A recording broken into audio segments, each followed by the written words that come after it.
So taking control of that, right? This begins by identifying, or and like I was relating to with not wanting to give up food and drink, this is not something you give up immediately. This is a process, kind of like a baptism in a way, where you really rebuild that appreciation, because we've been given food and drink since to cope with things since we were born. First thing you do whenever you come out of the womb is usually go right to the tit and you start suckling, and that is to calm you down, right? And you stop crying.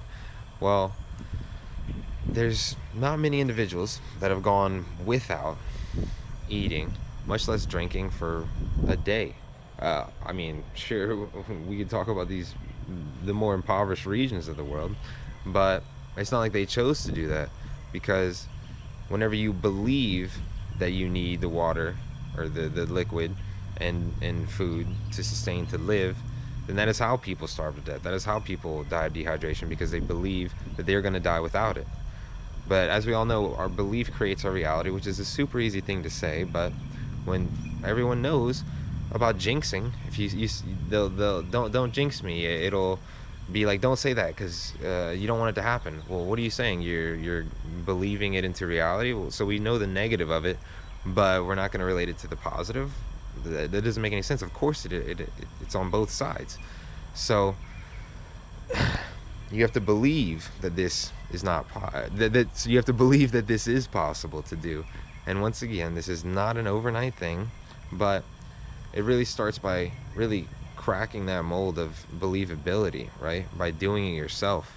Because it's one thing to see someone that does it, some guru or some other person that has done it, and since you haven't done it, you're like, well, they just did it, they're special. No, we all have the power to do this. And I won't even say power, it's just the innate ability. We all have this capability within ourselves to go without. And it actually, I mean, it builds so many different things, from discipline to your health. There's so many other different things that it's worth doing and worth implementing into your life. Just now we're seeing studies come out of how important fasting is, and how beneficial it is to people's lives.